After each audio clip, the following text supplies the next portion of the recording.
Hello, Taurus, Sun, Moon, Rising, and Venus signs. Kumusta kayo? Sana po nasa mabuti kayong kalagayan. Welcome back po sa Star Tarot. Kung bago kayo rito, welcome din kayo. Thank you sa inyong support. I truly appreciate it. God bless you all.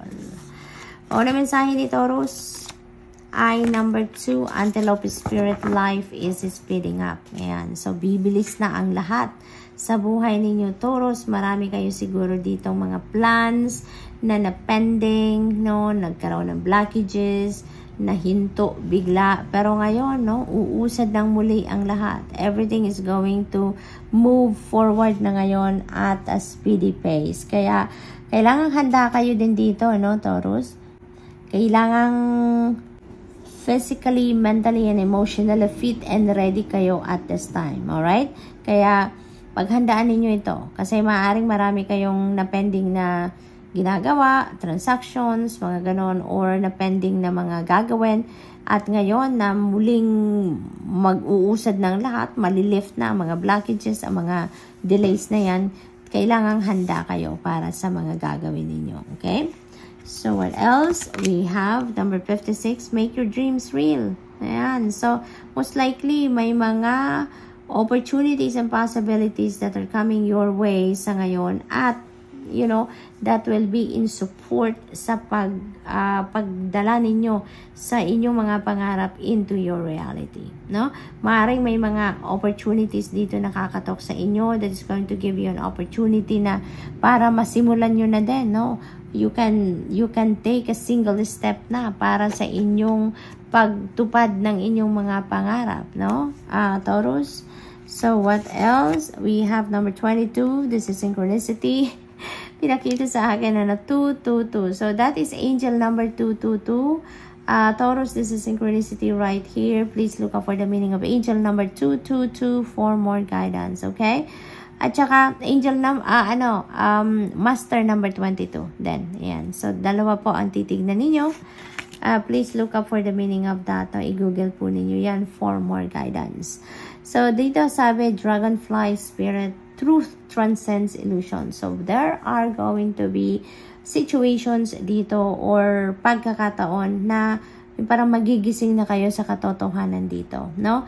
Na yung mga pinaniniwalaan ninyo pala in the past, yung mga pinagfo-focusan pala ninyo in the past ay hindi pala yun, hindi pa pala yun yung totoong katotohanan, hindi pala yun ang totoong sitwasyon ninyo, no? So, ngayon, mabubuksan na ang inyong isip, mabubuksan na ang inyong mga mata at makikita nyo na ngayon yung kung ano ang katotohanan, no?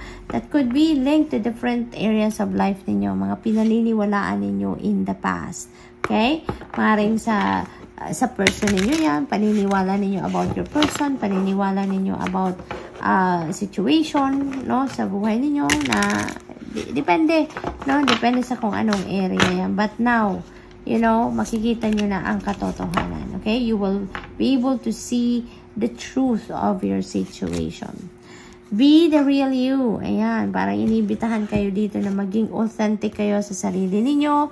Ilabas ninyo, i-express ninyo kung ano yung totoong kayo. Yung truth ninyo, yung ganon. Your greatest power comes from being who you truly are. Don't let anyone sway from expressing your authentic self. Ayan. So, kasi ang iba sa inyo siguro dito, maybe your life was being run by other people. Kaya hindi kayo makapagdesisyon na para sa sarili ninyo. Hindi kayo makapagdiskarte na kung ano yung gusto ninyo. Pero ngayon, no, iniimbitahan kayo dito na be authentic to yourself. Okay? Bawiin nyo na yung inyong kapangyarihan over yourself. Run your own life, no? Choose life in your own terms, kung baga, Taurus. Yan ang panawagan sa inyo. You're ready for more. Ayan. So, your career is growing and blossoming. Now is the time to make changes you have been contemplating. Ayan. So, marami na kayong iniisip din, no? Marami na kayong plano din para sa sarili ninyo. At maaring napipigilan lang kayo because of that, diba? Because of this situation, because of this energy. Pero most likely, sa ngayon, maaring bawiin nyo na yan, yung kapangyarihan ninyo over yourself, at maaring magdidesisyon na talaga ka ngayon for yourself. Kaya sinasabi dito na handa ka na para sa mas marami pa. Diba? Handa ka na sa mas magagandang pangyayari na maaaring dumating sa buhay ninyo dito, no? Tulad na lang ng inyong karera, no? Your career is growing and blossoming. So, maaaring nagsisimula ng sumipa ang inyong career dito, no? Magsisimula na kayo ng pagbabago. Magandang pagbabago sa inyong karera, kaya maaaring magbo-bloom na kayo sa ngayon, ano? Gagaling na kayo lalo, mas mai-express na ninyo ngayon ang inyong sarili, mas mai-express na ninyo ngayon kung ano ang inyong passion, so maaaring ganon ang ganap dyan. Your loved ones are safe, kaya you have nothing to worry about. No, you have nothing to fear. Yun ang sinasabi sa inyo dito ni Archangel Michael. Let go of your fear and worry for your loved ones because I am looking after them. Ayan. So, pinoprotektahan sila, ginagabayan sila, binabantayan sila ni Archangel Michael. Taurus, kaya i-let go nyo na, i-release nyo na yung takot at pag-aalala about sa inyong mga mahal sa buhay. Okay? So, what else for Taurus?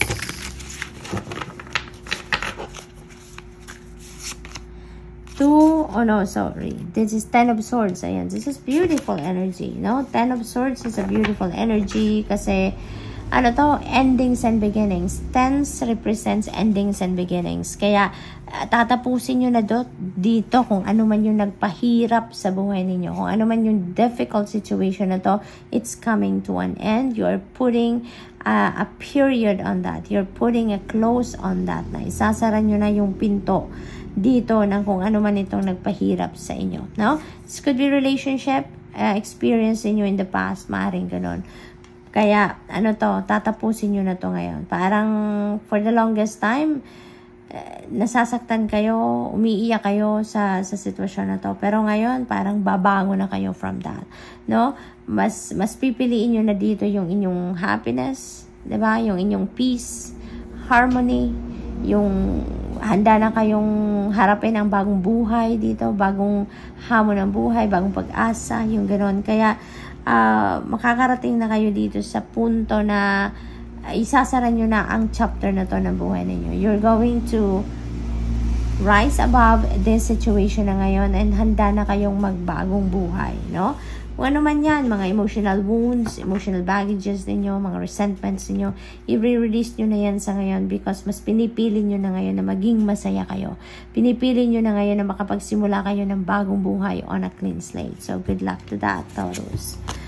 We have the Tower energy. Ayan na nga. Napaka magandang pagbabago ito. You know, this could be a surprise na maganap. Maaring hindi ninyo to inaasahan. Isang araw, mayroon na lang magbabago sa buhay ninyo na hindi ninyo napaghandaan. But, it has to happen because yung Tower energy, this is a massive transformation na mangyayari. Pero parang hindi ninyo idea yan. Hindi ninyo ginusto, hindi ninyo pinagplanuhan ang pagbabagong yan. That is the divine universe intervening in your circumstances. You are going to change a situation dito or experience a change in your situation sa kung ano man area ng buhay ninyo yan. Pero, it is the universe doing the favor for you na magbago ang inyong sitwasyon. Because, it has to happen. Kung anong pagbabagong mangyayari sa ngayon sa buhay ninyo, that is meant to happen at this time. Kaya, maaring wala kayong ginagawang action towards that, na baguhin ang kung ano man sitwasyon na yan sa buhay ninyo. Kaya, ang universe na ang gagawa niyan para sa inyo. No? And in the end, you know, magiging masaya kayo dito. Ipagpapasalamat ninyo kung ano ang pagbabagong mangyayari ito sa buhay ninyo. And at some point, maaaring sabihin ninyo na sana pala noon pa nangyari na to. Sana pala noon pa ginawa ko tong pagbabagong ito. Because, kung saan man kayo dadalhin ng event na to, you will be in alignment with your destiny. Kaya, magiging masayang-masaya kayo dito. You will be contented, you will be fulfilled, you will be happy and joyful. Okay? So, what else for Taurus? We have 8 of Wands and everything is going to speed up talaga sa buhay ninyo. Meron tayong life is speeding up energy, meron 8 of Wands, so definitely, ang bilis. No? Ang bilis ng mga pangyayari dito sa buhay ninyo. Mawawala na dito yung mga blockages, mga delays, you know, yung mga bagay na pending. No? Everything is going to move forward na sa ngayon. Everything is going to speed up sa buhay ninyo. Kaya, napakaganda rin ito, no? ng mga kaganapang ito. Kasi kung baga, naburyo kayo, in the past, no? Sa kakahintay na magkaroon ng progress, kung ano man ang inyong mga ginagawa. Pero ngayon, no, maaring sabay-sabay silang aandar. Maaring sabay-sabay silang gagalaw. Kaya, you really need to be ready and fit, no? You need to be physically, mentally, emotionally fit and ready for all of this, no? Na mga maaaring sabay-sabay na mangyayari. Okay? So, Eight of Wands also resonates with travel. Kaya maaaring ang iba sa inyo is going to travel. Domestic or international, it doesn't matter. Pero, meron talagang pagbabiyaheng magaganap dito for some of you. You know, good news, wonderful news are also coming in. Maaaring related din yan sa inyong money, career, finances, relationship, and travel. Kaya, marami kayong gagawin ngayon, Taurus. Maaring mabusy talaga kayo. Okay? So, good luck. And that's all I have for you for the week. Thank you for watching. Love and light. Namaste.